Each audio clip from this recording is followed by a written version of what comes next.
If you've ever been made to feel small, if you've ever been overlooked, or if you've ever poured your heart and soul into something just to have someone else take the credit and mock you for your effort, then you need to hear this story. It's about how the quietest person in the room can sometimes make the most noise, not by shouting, but by simply turning a page in a history book that everyone else had forgotten was even there. This is the story of how I, the overpaid file clerk, took everything from the man who thought he owned the world. My name is Hazel, and for 7 long years, I was the corporate archivist for Sterling Industries, a manufacturing titan with roots stretching back over a century. The company headquarters was a monument of glass and steel, a modern behemoth that had devoured half a block in downtown Pittsburgh.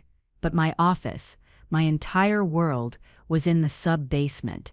It was a place of cool, quiet, climate-controlled air that smelled of old paper, leather, and the faint metallic scent of microfilm. It was a tomb of corporate memory, and I was its keeper. And to my boss, Preston Sterling III, that made me little more than a glorified janitor for documents. Preston Sterling, just saying his name leaves a bitter taste in my mouth. He was the founder's grandson, a man who had inherited his position, his wealth, and his colossal ego, but none of the genius or humility that had built the empire. He was handsome in that generically sharp-jawed, expensive suit kind of way, but his eyes were cold and perpetually dismissive. To him, the past was a burden, a collection of dusty relics to be tolerated, not celebrated. And I, with my master's degree in history and a genuine passion for the company's legacy, was the walking, talking embodiment of that burden. He never called me by my name. It was always File Clerk, or Miss Historian, or his personal favorite, the Dust Wrangler. He'd saunter down to the archives, his $2,000 shoes clicking an arrogant rhythm on the polished concrete floors, usually trailed by a few sycophantic junior executives who would snicker on cue. He'd lean against a priceless antique filing cabinet, leaving a smudge on the polished wood, and say something like, "Still playing with your little papers, are we? Making sure all the dead guys are in alphabetical order." Then he'd laugh, a short barking sound that had no warmth in it.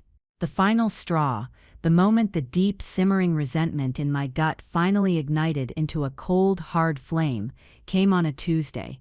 It was the week before the annual shareholder meeting, a time when Preston was always at his most insufferable, strutting around like a king preparing for his coronation. He had demanded a report, a detailed history of the company's first ever patent, for some fluff piece in a business magazine. I had spent 2 weeks on it, meticulously researching, cross-referencing, even restoring a faded photograph of the original prototype. I was proud of it. It was a piece of the company's soul, brought back to life. I delivered it to his office on the 40th floor. He was on the phone, one foot propped up on his massive oak desk. He gestured for me to put the bound report on the corner of his desk, and didn't even look at me. I stood there for a moment, waiting for some kind of acknowledgement. He finished his call, hung up, and picked up my report. He flipped through the pages with a look of profound boredom, his thumb smudging the ink on the cover page. He stopped at the restored photograph. He squinted at it.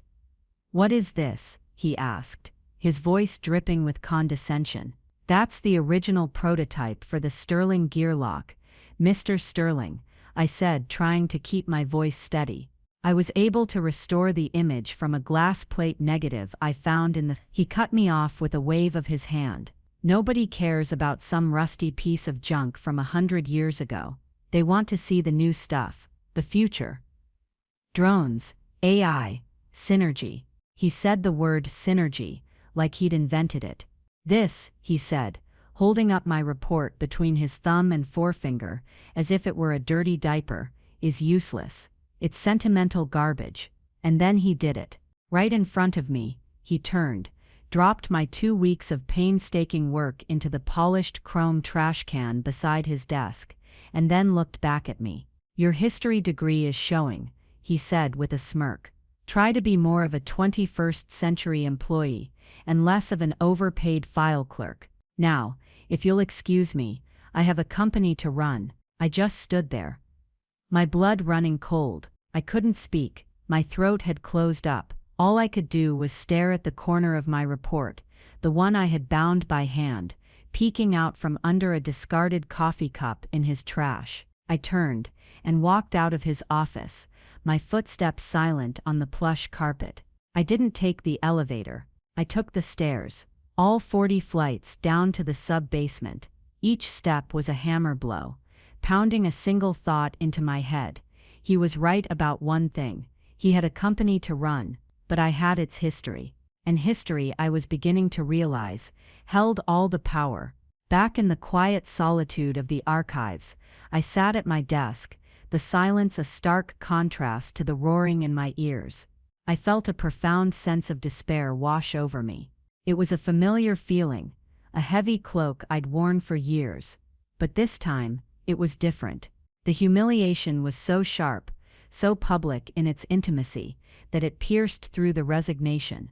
I looked around at the shelves, stretching into the dim light, at the rows of gray archival boxes, the leather-bound ledgers, the silent sentinels of a century of work, innovation, and struggle. Preston Sterling saw this place as a morgue.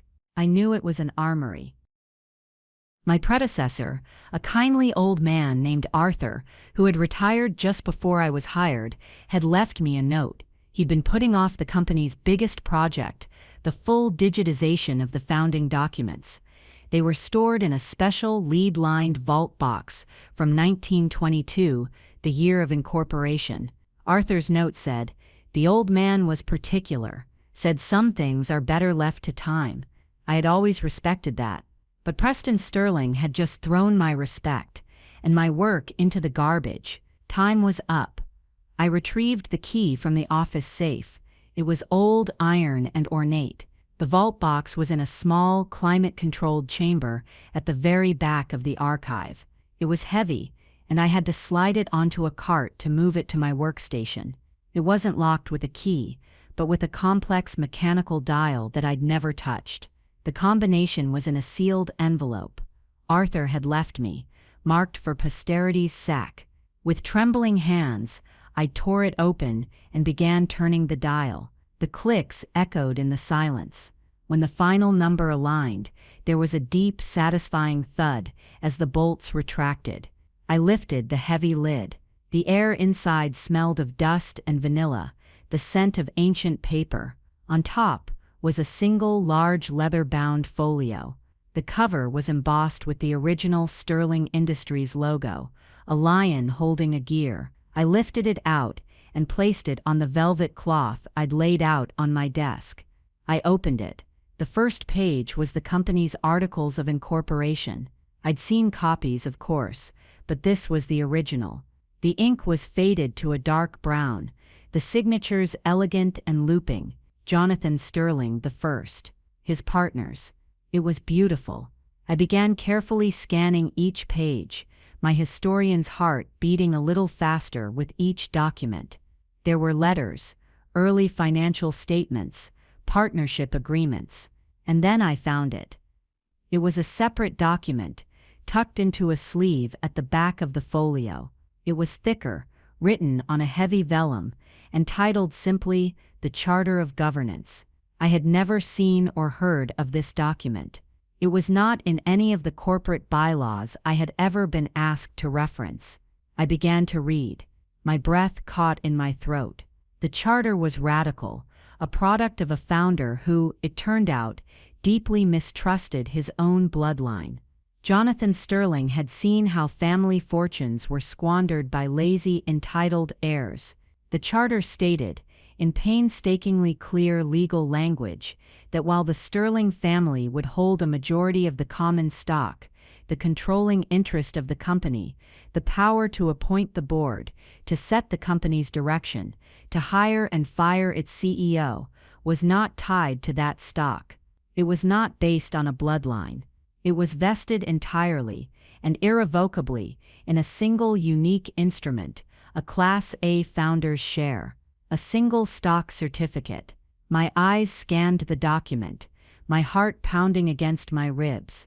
The charter went on to specify that this founder's share was to be granted not to a family member, but to the person Jonathan Sterling considered the conscience and memory of the company. It was granted by name to the company's first and, at the time, only archivist, a woman named Elara Vance, my great-grandmother. I felt the air leave my lungs. I sat back in my chair, my hands shaking so badly I had to clench them into fists. Elara, my Nana Elara, who used to tell me stories about the lion of industry, Jonathan Sterling. I always thought they were just fond memories of a kind boss. I never knew the depth of their partnership. The final paragraph of the charter was the kill shot. It stipulated that possession of this founder's share was absolute.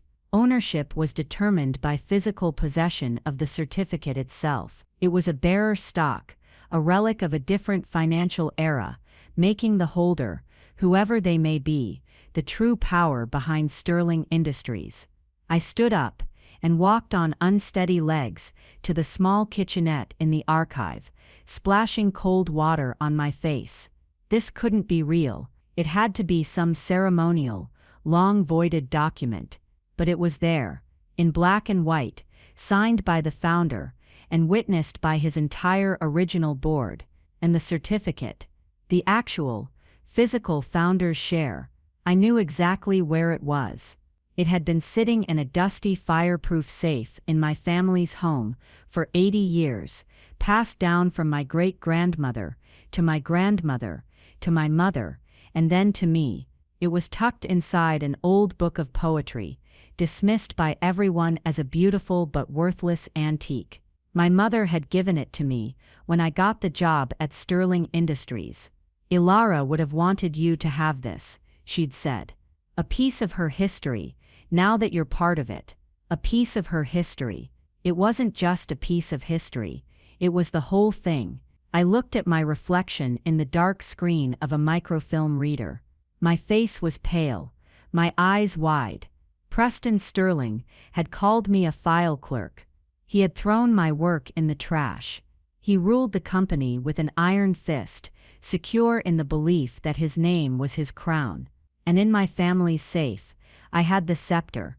The annual shareholder meeting was in 1 week, and suddenly, I knew with a terrifying and exhilarating certainty that I would be attending, not as the dust wrangler, but as the queen. That night, I barely slept. The words from the charter, replayed in my mind on a loop, each one a drumbeat of revolution, controlling interest, vested entirely, physical possession. I felt like I was living in a dream, a strange high-stakes fantasy. I got out of bed at 3 in the morning, the silence of my small apartment, feeling more like the quiet of a battlefield, before the charge. I went to the old heavy safe that stood in my study, a relic from my grandfather's hardware store. The combination was my great-grandmother's birthday. The heavy door creaked open. Inside, nestled amongst old family photos and my own birth certificate, was a worn copy of Walt Whitman's Leaves of Grass. My hands trembled as I picked it up. It felt heavier than it should. I opened it to the middle, and there it was. It was a large, ornate certificate, printed on the same thick vellum as the charter. The engraving was magnificent, featuring the same lion holding a gear. In bold letters it read, "1 share Class A Founders Stock, Sterling Industries." And below that, in the flowing, confident script of Jonathan Sterling himself, it was made out to Elara Vance for her unwavering guardianship of our soul. The guardianship of our soul. Preston Sterling wouldn't know the company had a soul if it bit him on his perfectly tailored trousers. He thought the company was just numbers on a balance sheet, a vehicle for his own aggrandizement. A flood of memories washed over me, so potent they almost brought me to my knees. I remembered sitting on my great-grandmother's lap in her sun-drenched living room. She was very old then, her skin as soft and crinkled as tissue paper, but her eyes were still sharp and clear. She never talked much about the technical side of her work, but she spoke of Jonathan Sterling with a unique mix of reverence and familiarity. He wasn't a saint, hazelnut, she would tell me, ruffling my hair. He was a difficult, demanding man. A lion, truly, but he believed that a company was more than a machine for making money. He believed it was a living thing, a story, and every story needs a storyteller to keep it true. She would tap a finger to her temple. He built the body, but he trusted me with the memory. And memory, my dear, is everything. It's the only thing that separates an institution from a mob. I remembered another time, a few years after I'd started at Sterling. I had lunch with my mother, and I was complaining about Preston, about his snide remarks, his utter lack of interest in the history I was paid to preserve. My mother, a gentle woman who avoided conflict at all costs, just sighed. Well, honey, it's a good, stable job. The Sterlings have always been good to our family. Have they? I had snapped back, more harshly than I intended. They pay me a salary, Mom. That's not being good to us. That's a transaction. Preston treats me like I'm part of the furniture. She didn't have an answer. For her generation, and my grandmother's, the idea of Sterling Industries was one of benevolent patronage. They had provided a living for Alara, a respected position. They couldn't see the slow decay, the hollowing out of Jonathan Sterling's vision, until only the name remained, a brand stamped on the arrogant face of his grandson. This deep-seated, almost genetic deference to the Sterlings was part of why I had put up with it for so long. It felt like I was supposed to. It felt like I was honoring my great-grandmother's legacy by simply enduring. What a fool I had been. Enduring wasn't honoring her, it was betraying her. She wasn't a passive recipient of a rich man's kindness. She was his partner. The charter proved it. The certificate was her crown, not a parting gift. But what now? My initial surge of vindictive glee began to curdle into a cold knot of anxiety. I couldn't just walk into a shareholder meeting and declare myself the new empress. Preston would laugh me out of the room. The board, his board, would shred me. I was an archivist. I knew paper. I didn't know power. Not this kind. I needed a plan. I needed an ally. My mind raced through the company directory. Who could I trust? Most of the senior executives were Preston's cronies, men who mirrored his arrogance and contempt for the company's dusty past. The legal department was his personal Praetorian Guard, dedicated to protecting his interests above all else. I felt a fresh wave of despair. I had the keys to the kingdom, but I was surrounded by a hostile army, and I didn't even know how to open the gate. Then a name surfaced from the depths of my memory. Miles Kendrick. Miles was the longest-serving member of the board of directors, a man in his late 70s, who had been appointed by Preston's father. He was a relic from a previous era, a gentleman of the old school. Preston treated him with a barely veiled condescension, calling him the ornament in meetings and rolling his eyes whenever Miles spoke about tradition or corporate responsibility. But Miles had one unique characteristic that now seemed like a sign from the heavens. Every year, on the anniversary of my great-grandmother's death, a simple bouquet of lilies would appear on my desk with a card that read, "In fond memory of Alara Vance, a true guardian, Mikka." I had never met him personally, only seen him from a distance at company events. He seemed quiet, thoughtful, and more often than not, deeply weary of the direction Preston was taking the company. He was my only shot. Finding his personal contact information wasn't hard for a trained archivist. I found his private email address in a correspondence file from the early 90s. My heart hammered against my ribs as I typed out the email. I kept it brief and cryptic. Subject: a matter concerning the original charter. Dear Mr. Kendrick. My name is Hazel Vance. I am the corporate archivist at Sterling Industries and Alara Vance's great-granddaughter. I have come across a document of some significance to the company's founding governance. I believe it is a matter you would have a keen interest in. Would you be willing to meet with me privately to discuss it? Sincerely, Hazel Vance. I hit send before I could lose my nerve. The response came less than an hour later, at nearly 5 in the morning. Miss Vance. Of course. I remember your great-grandmother with the deepest respect. Let's meet tomorrow. Not at the office. The Docksider Cafe, by the river. 8 a.m. My curiosity is piqued. MK. The next morning, I felt like a spy in a foreign country. I dressed in the most nondescript clothing I owned and took 2 different buses to get to the cafe, a paranoid precaution that felt both ridiculous and necessary. The Docksider was an old, unassuming place that smelled of fried bacon and strong coffee. Miles Kendrick was already there, sitting in a booth at the back, looking out the window at the gray waters of the Monongahela River. He looked smaller in person than he did on a boardroom dais, with kind, tired eyes and a face etched with the lines of a long, thoughtful life. "Miss Vance," he said, standing up to shake my hand. His grip was firm.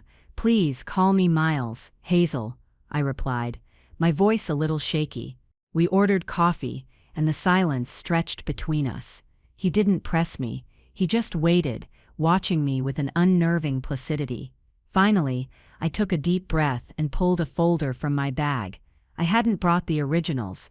I wasn't that foolish. I had made high-resolution, color-perfect copies.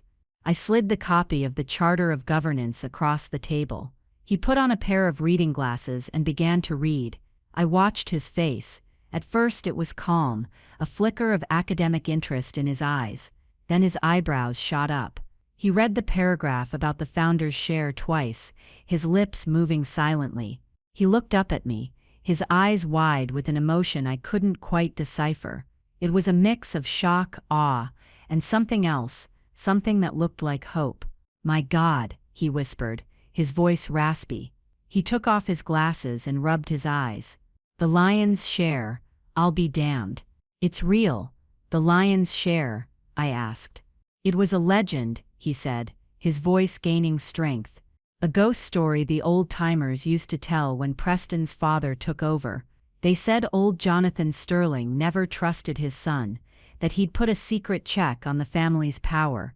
They said he gave the company's soul to the librarian, as they called her, to Alara. But no one had ever seen the charter. We all assumed it was just a myth, a bit of corporate folklore." He looked at me, a slow grin spreading across his face. "And you have the certificate?" I nodded slowly. "It's been in my family for 80 years. We never knew what it was." He leaned back in the booth and let out a long, slow whistle. He looked out the window at the river for a long moment, then turned back to me. The weariness was gone from his eyes, replaced by a strategic glint I had never seen in him before. "Hazel," he said, his voice low and conspiratorial, "Preston Sterling is a cancer on this company. He's bleeding it dry with vanity projects and gutting the R&D that made us great, all to fund his lifestyle and impress his friends. He's sold off 3 legacy divisions that were profitable, just because he found them unsexy. He thinks this company is his personal piggy bank. A lot of us on the board know it, we just haven't had the power to stop him. The Sterling family's voting bloc is too strong." He leaned forward, his eyes boring into mine. This changes everything. This isn't just a document, it's a coup d'etat waiting to happen." Suddenly, my vague notion of shaming Preston at the shareholder meeting seemed childishly naive. Miles was talking about a real takeover. My stomach churned with a mixture of terror and exhilaration. "What do I do?" I asked, my voice barely a whisper.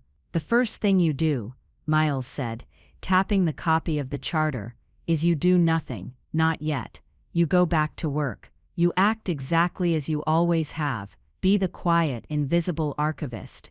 Preston is arrogant, but he's not stupid. If he gets a whiff of this before the meeting, he'll use the entire corporate legal machine to bury you and this document in injunctions and lawsuits until the end of time. He'll claim it's a forgery. He'll try to prove Alara obtained it through coercion. He'll ruin her name, and yours. We have to be smart. We have one shot at this, and it has to be perfect. And so the plan began to form, not in a flurry of action, but in the quiet spaces of inaction.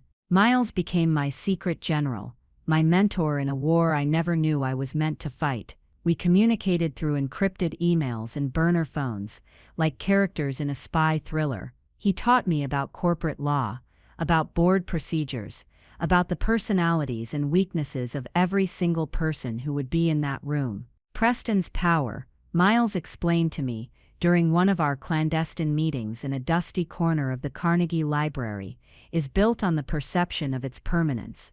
He rules by fear, because everyone assumes his position is unassailable. Our goal is to let that arrogance be his undoing. We won't attack the fortress head-on. We're going to let him know there's a termite in the foundations and watch him tear the whole thing down himself, trying to find it. It was a brilliant strategy, and it was terrifying. It wasn't about revenge anymore, not the hot, emotional kind. It was becoming something colder, more calculated. It was about justice. It was about restoring a legacy. It wasn't about revenge until it was. The memory of my report in his trash can, of his dismissive smirk, was the fuel for the cold fire in my belly. My part in the plan was deceptively simple. I had to be a ghost. I went to work every day and kept my head down. I cataloged, I digitized, I answered the rare query from other departments with my usual quiet efficiency. I avoided Preston at all costs, but the silence was a weapon. I was a ticking time bomb, and the silence was the sound of the clock. Meanwhile, I had another, more personal project. I started digging into my great-grandmother's personal files, the letters and diaries she had left me. I wanted to understand the woman who had been entrusted with a company's soul. I found letters between her and Jonathan Sterling that painted a picture of a profound intellectual partnership. He would send her frantic, late-night memos filled with wild ideas, and she would respond with carefully researched, thoughtfully articulated reports, grounding his vision in historical context and practical reality. She wasn't just his archivist, she was his anchor. In one diary entry from 1925, she wrote, "Jonathan was in a fury today. His son, Preston I, wishes to purchase a stable of polo ponies with company funds. Jonathan sees the rot beginning already. He came to the archives, looking for solace among the ledgers. They see the fruits of the labor, Alara," he said to me, "but they scorn the labor itself. They want the shade of the tree, but they curse the one who has to water the roots." He looked at me then, with such a heavy sadness in his eyes. "You are the only one who cares for the roots," he said. "The entire forest depends on you. The forest depends on you." The weight of that sentiment settled on my shoulders. This wasn't just about me and my petty grievance anymore. It was about 100 years of history, about a promise made between a visionary founder and his trusted guardian. While I was fortifying my resolve in the past, a small drama was playing out in the present that added a new layer to my mission. There was a young software engineer at the company, Ben Carter. He was brilliant, quiet, and passionate about his work, a spirit I recognized. He was the lead on a new logistics software project that had the potential to revolutionize the company's supply chain. But Ben, like me, was not one of Preston's slick, back-slapping sycophants. One afternoon, I was walking past a glass-walled conference room and saw Preston tearing into Ben in front of a dozen other people. A minor bug had been found in a beta version of the software. It was a normal part of development, but Preston was treating it like a personal betrayal. "Is this the best you can do, Carter?" Preston's voice was loud enough to be heard through the glass. "This is pathetic. My grandfather built this company with steel and sweat, and you're handing me broken code. I have shareholders to answer to. I can't show them this garbage." Ben just stood there, his face pale, absorbing the verbal assault. He tried to explain that it was a simple fix, but Preston cut him off. "I don't want excuses. I want results. Fix it, or I'll find someone who can. Maybe we should outsource this to a team that actually has a work ethic." I saw the light go out of Ben's eyes. It was the same look I'd had in my own eyes after the report in the trash incident. The look of someone whose passion has just been doused with ice water. Later that day, I saw Ben in the break room, staring bleakly into a cup of coffee. On an impulse, I walked over to his table. He was out of line, I said quietly. Ben looked up, surprised. We had never spoken before. "It's his company," he mumbled, shrugging. "Is it?" I said, and a small dangerous smile touched my lips. History is a funny thing. You think you know who owns what, and then you turn a page. He gave me a confused look, but I saw a flicker of something in his eyes, a shared sense of injustice. I just nodded and walked away. It was a tiny gesture, a meaningless exchange to anyone watching, but it felt like I had just recruited the first soldier in a silent rebellion. With 4 days to go until the shareholder meeting, Miles told me it was time to make our first move. It was time to rattle the cage. Following his precise instructions, I drafted a formal inquiry from my official archivist email account. I sent it to the company's general counsel, Marcus Thorne, and I blind copied the entire board of directors, including Miles. The email was a masterpiece of bureaucratic innocence. Subject: Archival query for shareholder meeting records preparation. Dear Mr. Thorne, in the process of digitizing and verifying the complete set of founding documents for permanent archival, I have come across the original 1922 Charter of Governance, document ID 1A folio. In cross-referencing this with the current corporate bylaws, I've noted a potential discrepancy regarding the definition of controlling interest and the role of the Class A founder's share. To ensure the historical record I am preparing for the upcoming meeting is accurate, could you please provide clarification on the current legal standing of this charter and the whereabouts of the associated certificate? Thank you for your assistance. Sincerely, Hazel Vance, corporate archivist. Hit send, and the world held its breath. For about an hour, there was nothing. Silence. Then my office phone rang. It was Marcus Thorne, the general counsel. His voice was tight, strained. "Hazel, Marcus Thorne. I just received your email. This charter you mention, I'm not familiar with it. Can you send me a copy immediately?" "Of course, Marcus," I said, my voice as placid as a librarian's. "I've just uploaded a scanned copy to the secure internal server, under the Founding Documents folder. The access logs will show it was uploaded today." This was another of Miles's brilliant strokes, creating an indelible digital footprint. "Fine. And Hazel," he said, his voice dropping, "let's keep this between us for now, shall we? No need to bother the board with historical hypotheticals." "Of course," I said again, knowing full well that 12 board members were at that very moment reading my email and his predictable response. The termite was in the wood. The rest of the day was chaos, but it was a chaos I observed from the serene calm of my sub-basement sanctuary. I saw a flurry of emails from Preston's office, calling an emergency, executives-only meeting. Through my little connection with Ben, I heard whispers from the IT department. Preston had apparently ordered them to do a deep dive on my computer, my emails, my network activity. Ben, citing privacy protocols he knew they were violating, managed to slow them down, feeding them corrupted data and sending them on wild goose chases through terabytes of archival scans. He was a silent saboteur, my digital guardian angel. Late in the afternoon, Preston himself stormed down to the archives. He hadn't been there in over a year. He didn't even knock. The door flew open and banged against the wall. His face was a mask of thunder. His usual coterie of yes-men were not with him. He was alone, and he looked cornered. "What is this?" he demanded, waving his phone at me, presumably showing my email. "What game are you playing, file clerk?" I looked up from the 19th century ledger I was pretending to examine, my face a carefully constructed mask of mild confusion. "Mr. Sterling, I'm not sure what you mean. I was just doing my job, ensuring the records are accurate." "The records?" he sneered, his voice a low growl. You send a bomb to the entire board and call it checking the records? Where is this so-called charter? It's in the founder's vault box, of course, I said calmly. Exactly where it's been for 100 years. I can show you if you like. He stared at me, his eyes searching my face for any sign of duplicity, any hint of a smirk. I gave him nothing but polite, professional emptiness. I was a mirror, and the rage he saw in it was his own.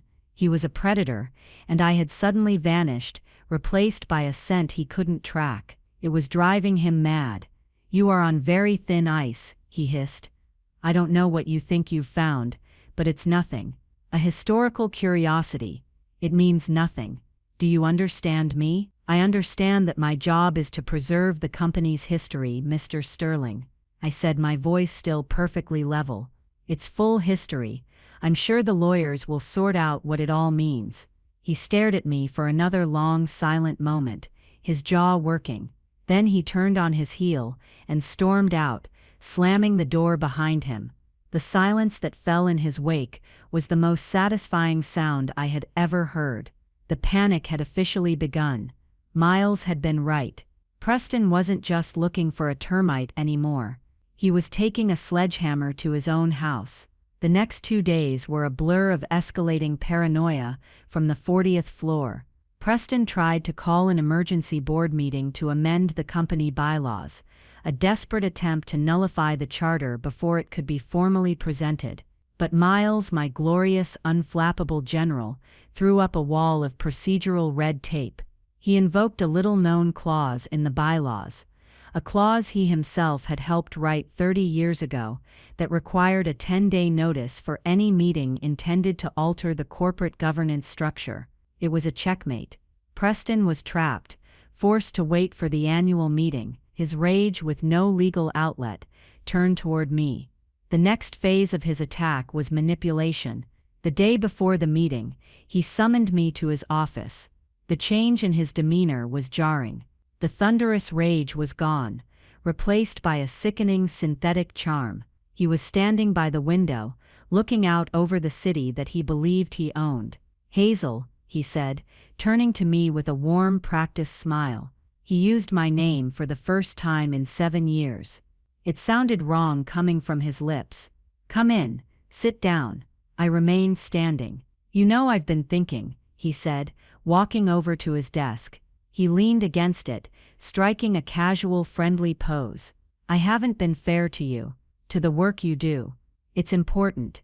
The history of this company. It's important. I've been so focused on the future, I forgot about the foundation. You're the keeper of that foundation." I said nothing. I just watched him.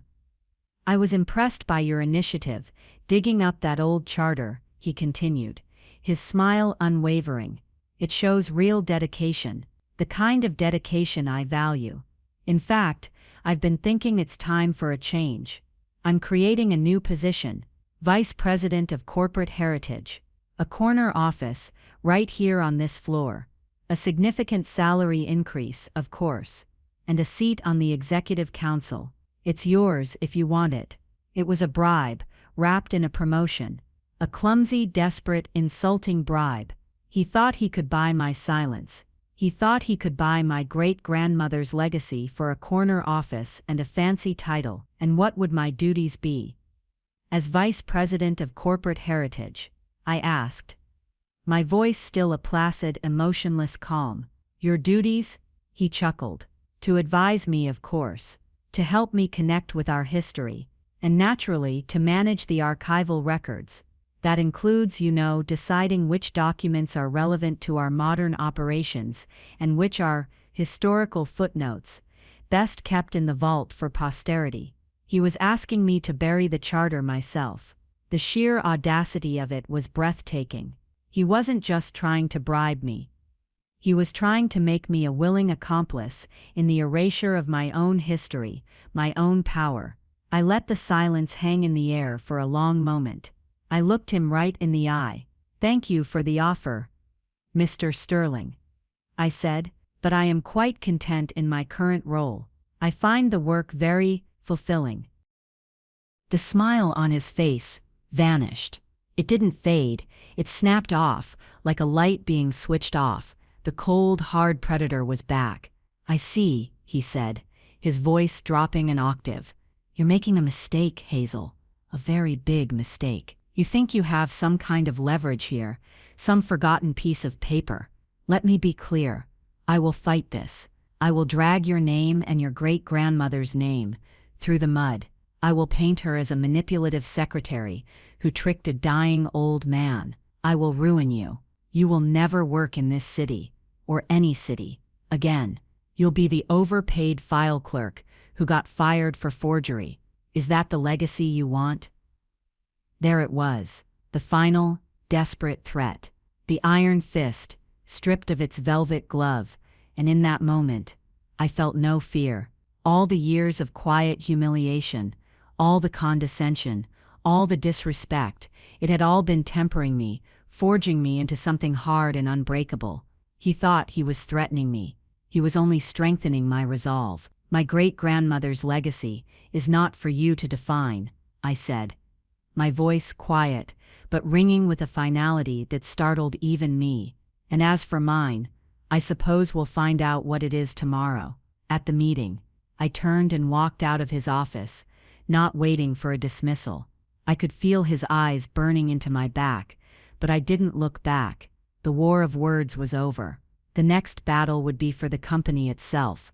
As I walked through the executive suite, I saw something that solidified my courage. Several senior engineers and one of the top marketing directors were packing their desks. They saw me, and a couple of them gave me a small, almost imperceptible nod of solidarity. The news of Preston's panic, of a potential shift in power, had spread like wildfire through the company's nervous system. The exodus had begun.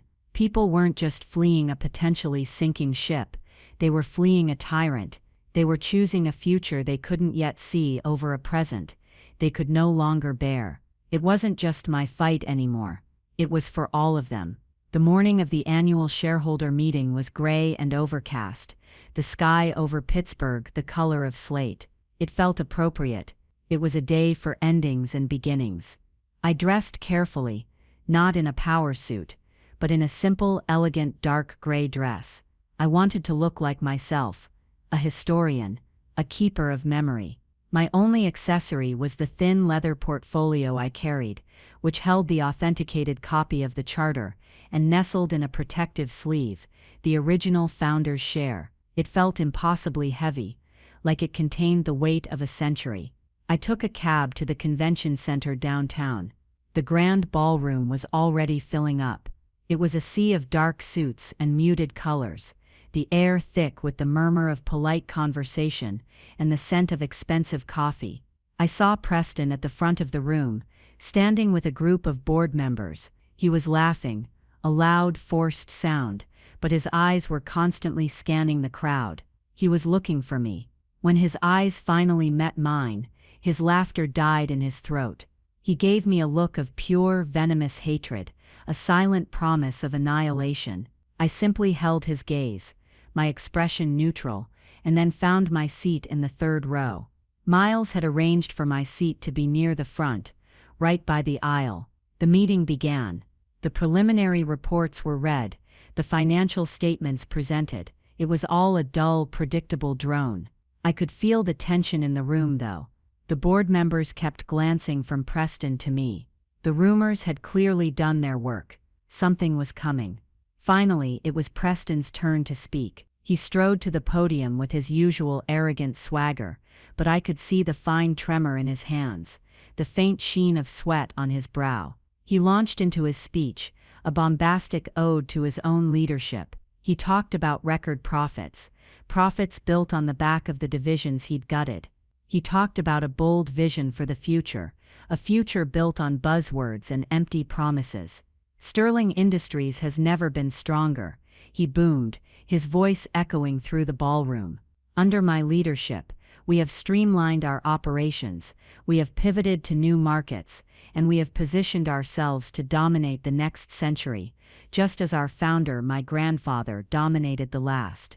The Sterling name is and will always be synonymous with success." He was building his own myth, right there on the stage. He was trying to will his version of reality into existence through sheer force of will. He finished to a round of polite, obligatory applause. Then the floor was opened for the kinda and the voting on board appointments. A few softball questions were asked and answered. Then, as planned, a calm, familiar voice cut through the room. "A point of order, Mr. Chairman." Every head turned. Miles Kendrick was on his feet, his voice steady and clear. Preston's face tightened. "Miles," he said, with forced bonhomie, "this is for shareholder questions, not board procedural debates." "This is not a debate, Preston," Miles said, his voice firm. "It is a fundamental point of order regarding the legal governance of this corporation, which must be clarified before any vote can be considered valid. Specifically, the matter of the 1922 Charter of Governance and the controlling interest it defines." A wave of murmurs swept through the room. Preston's face went from pale to a deep, blotchy red. "That is an internal legal matter, Miles. A historical footnote. It has no bearing on these proceedings. I believe the shareholders have a right to know who exactly they are entrusting their company to." Miles replied coolly. "And I believe the company's archivist, Miss Hazel Vance, has some information that would be most illuminating. With the chair's permission, I would like to yield the remainder of my time to her." He gestured to me. It was my cue. Time seemed to slow down. I could feel hundreds of pairs of eyes on me as I stood up and walked the few steps to the podium. My heart was a frantic drum against my ribs, but my legs were steady. I placed my leather portfolio on the lectern. I looked out at the sea of faces, and then I looked directly at Preston Sterling. The mask of civility was gone. His face was a contorted mess of rage and panic. "Good morning," I said, my voice amplified by the microphone. It sounded clearer, stronger than I expected. "My name is Hazel Vance. For the past 7 years, I have been this company's corporate archivist. My job is to preserve its memory, to keep its story true." I paused, letting the words sink in. We have all just heard Mr. Sterling speak about his grandfather, the founder, Jonathan Sterling, but there is a part of Jonathan Sterling's story that has been forgotten. A promise he made to ensure that the soul of his company would never be corrupted by greed or by an accident of birth. I opened my portfolio. I took out the copy of the charter and placed it on the document projector. The ancient text filled the massive screens on either side of the stage. "This is the Charter of Governance, signed by Jonathan Sterling and his founding partners in 1922. For a century, it has been sitting in the founder's vault, its contents unknown. I encourage you to read it carefully." Specifically, Article 4. A hush fell over the ballroom as hundreds of people squinted at the screens. I read the words aloud, my voice ringing with the weight of history. "The controlling interest of Sterling Industries, including the sole power to appoint and dismiss the board of directors and chief executive officer, shall not be tied to any class of common stock, but shall be vested entirely and irrevocably in the physical possession of the single, indivisible Class A founder's share." I let the words hang in the air. The silence in the room was absolute. It was the silence of a world tilting on its axis. Preston finally found his voice. It was a strangled, desperate croak. "This is absurd. A forgery. A trick. That document is meaningless. And even if it were real, that share, it's been lost for 100 years. It doesn't exist." "Oh, but it does exist, Mr. Sterling," I said, my voice dropping to a near whisper that was somehow more powerful than his shout. "You see, Jonathan Sterling didn't entrust the soul of his company to another rich man or to his own son.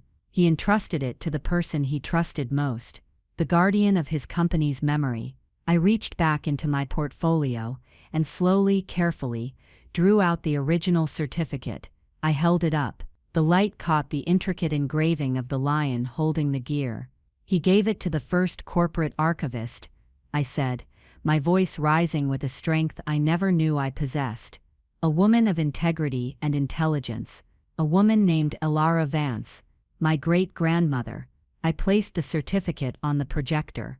Her name, in Jonathan Sterling's own hand, was clear as day. The gasp that swept through the room was like a physical force. And for 80 years, I continued. This certificate has been passed down through my family, an heirloom whose true value was unknown. Until now. I looked directly at Preston, and for the first time, I let him see the steel in my eyes.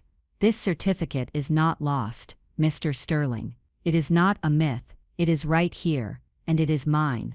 The company's general counsel, Marcus Thorne, who had been huddled with 2 other lawyers in the front row, looking pale and sick, slowly stood up. He walked to the podium and examined the certificate under the projector's light.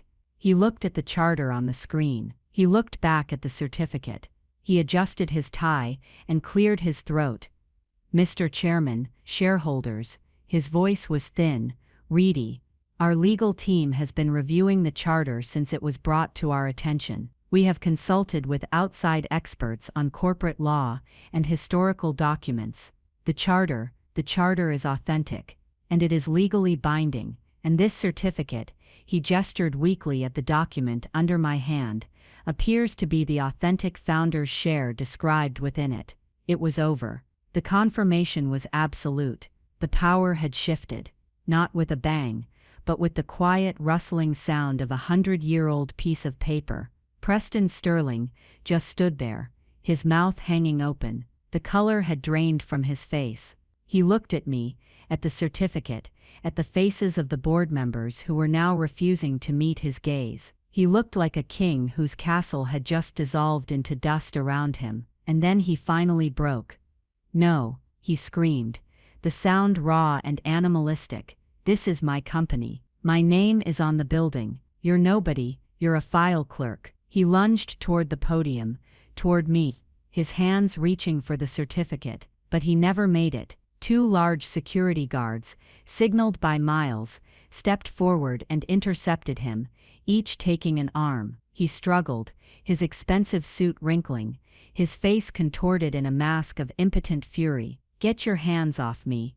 Do you know who I am?" he roared as they began to escort him from the stage. And as they led him away, past the rows of stunned shareholders, past the silent board members, past the ruins of his inherited kingdom, I leaned into the microphone and said one last thing, my voice calm and clear. "Yes," I said. "We do. Your history." In the end, it wasn't some grand, dramatic corporate battle, it was a history lesson. The aftermath was quiet, but decisive. As the holder of the founder's share, I had the immediate and sole authority to reconstitute the board. My first act was to call a recess, and then in a private room with Marcus Thorne and the other lawyers, my authority was formally and nervously acknowledged. There was no fight left in them. The charter was ironclad. My first official motion, an hour later, was to nominate a new interim board of directors. I asked Miles Kendrick to serve as the new chairman. He accepted with a quiet dignity that felt like a healing balm on the company's wounded soul. My second motion was to accept Preston Sterling's resignation, effective immediately. He didn't have a choice, but the formality mattered. The era of the Sterling dynasty was over, ended not by a rival corporation, but by a history degree and a promise kept for a century. I didn't take the title of CEO, that was never the point. I'm a historian, an archivist, not a chief executive. My power was in the story, and my role now was to ensure the company started living up to its own founding narrative. We appointed a new, highly respected CEO from within the engineering division, a woman whose passion for innovation was matched only by her respect for the people who worked with her. And what about me? I created my own role. The one Preston had offered me as a bribe, I took as a right. I became the vice president of corporate heritage, but on my own terms. My office is not on the 40th floor. It's right here, in the sub-basement, in the heart of the archives, where the company's soul resides. From here, I help guide the company, ensuring that the roots Jonathan Sterling and Alara Vance so carefully planted are never forgotten, never neglected. I'm part of the Executive Council, a permanent seat for the company's memory. My voice is heard not because I am loud, but because I am armed with 100 years of truth.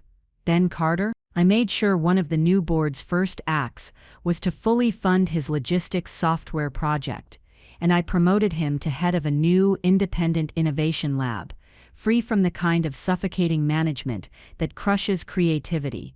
He's thriving. He stops by the archives sometimes, and we just talk. We talk about the future, and about how it's built on a foundation of respecting the past. It was never really about revenge. I want you to believe that. In the beginning, it was about the sting of humiliation, the desire to see arrogance humbled. But as I held that certificate, as I read my great-grandmother's words, it became about something more. It became about justice. It was for Alara, whose contribution had been dismissed as a footnote. It was for Jonathan Sterling, whose visionary fears about his own legacy had been so stunningly prescient. It was for every quiet, dedicated person like Ben, like me, who had ever been made to feel small by someone loud and powerful. Some legacies are inherited, stamped on a building in big brass letters. But the legacies that last, the ones that have true power, are the ones that are earned.